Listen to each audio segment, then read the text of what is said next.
and joining me on the phone for as we continue our snow special, I welcome Town Manager Tom Lynch. Tom, good morning. Good morning. How are you doing, Sarah? I'm doing well, thank you. How are you? Did you have a nice ride in? I did. Sarah Beal actually picked me up. How nice of her Yes. to do that, so I didn't have to shovel out my car.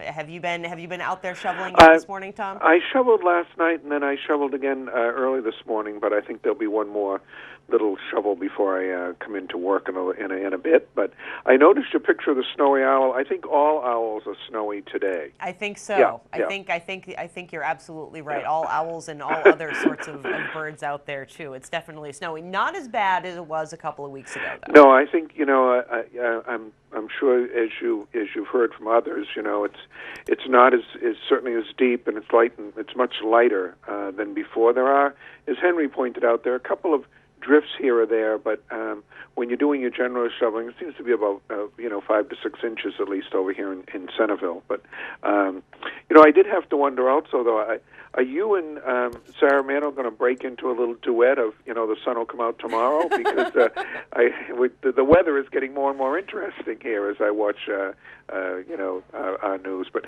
it's the thing I'd like to talk a little bit about is just trying to make a call on whether we open town hall and a delayed opening or close for the day, and it's very rare that we would close for a day, but we do, because we do know that citizens have business to do and might be on a very limited schedule, and we spend a lot of time and money naturally getting our roads and lots clear so that people can use our municipal services. So I'm in contact really through the evening with Dan Santos, and certainly have access to the chief if there's anything that's coming up that way. So I can get pretty accurate, up to date predictions on what we think the weather's going to do and what it'll be like there on the roads for both the safety of our people coming in as well as citizens who might be ready to visit the town hall. So. It's always a tricky call, and you try to do the best you can. But today we decided that it would be opening at 11, giving people time to shovel out. The roads appear to be in very decent shape, and I'd say much better than even the last storm. Absolutely, we certainly noticed that as well. Visibility coming in this morning definitely much easier than during the last storm. But it's always a good idea, as you say. You want to make sure that you are open for business for citizens who do need to utilize that town hall, but also make sure that the employees and everyone who needs to get here has time to shovel out and to make it here to work on time. You don't want anyone rushing in this kind of weather. A storm like this, and I guess they've named this one Janice, is that right? Yes.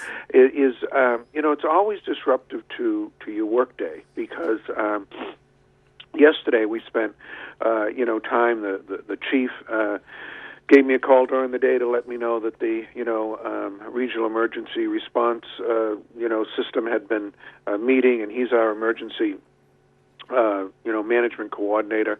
They had met early on to decide, should we open shelters, what sort of staging should we be requesting from NSTAR in case of power outages. So they're making those calls very early on, and like the last storm, they didn't anticipate widespread power outages, and decided not to activate the sheltering system. And so we have that kind of conversation. We instituted something new for our employees this time around. We're using the reverse 911 system, also known as Code Red here in Barnstable, where you can take a defined list of individuals and call them to let them know what is going to be happening at Town Hall. The schools use a similar system quite frequently to get messages back to parents about activities or things that are happening in the schools, as well as notifying them when the schools are closed. So this is the first time we've instituted it. Put out about 400 calls. Looks to me like we had about 90% of those, 90% plus, get through. So we'll refine that list.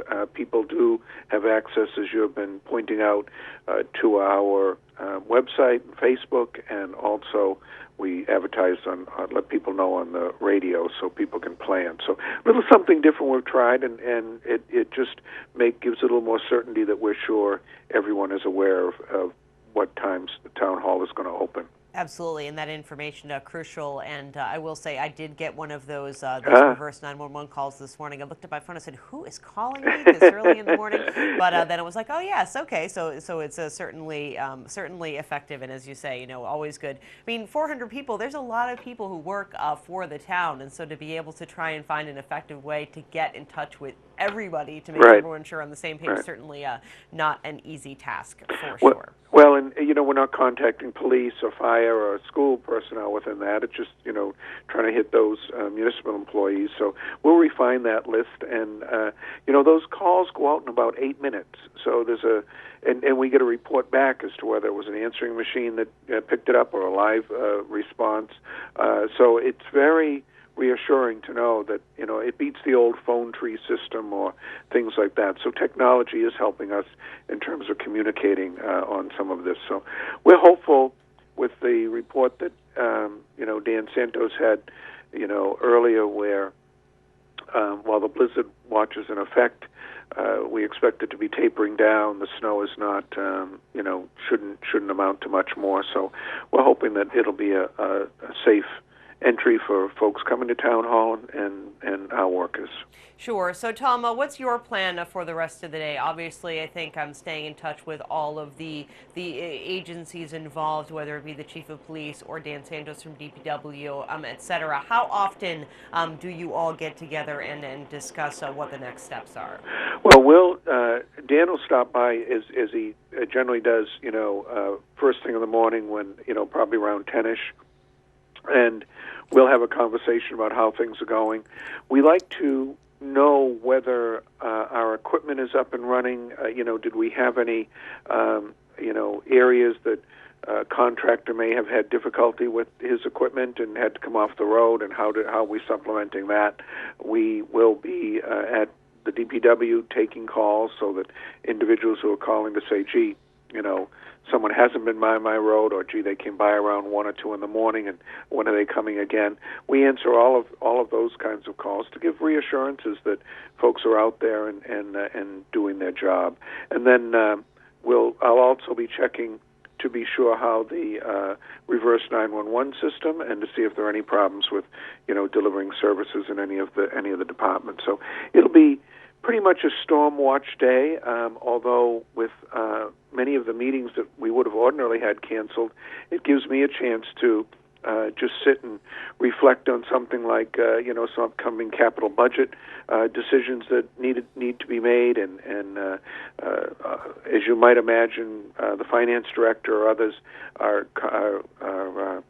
during the day emailing, or during the week emailing me various things and say, we'll need to sit down and talk about, what our capital trust fund will look like over the next 5 years. And I've got a spreadsheet in front of me. So this will be a day I might not be as interrupted as much. So it's kind of a good day to do some of that while we're still monitoring the progress on dealing with the storm. Indeed, a good day to play catch up and to get all that stuff going. I'm certainly anticipating doing some of that myself.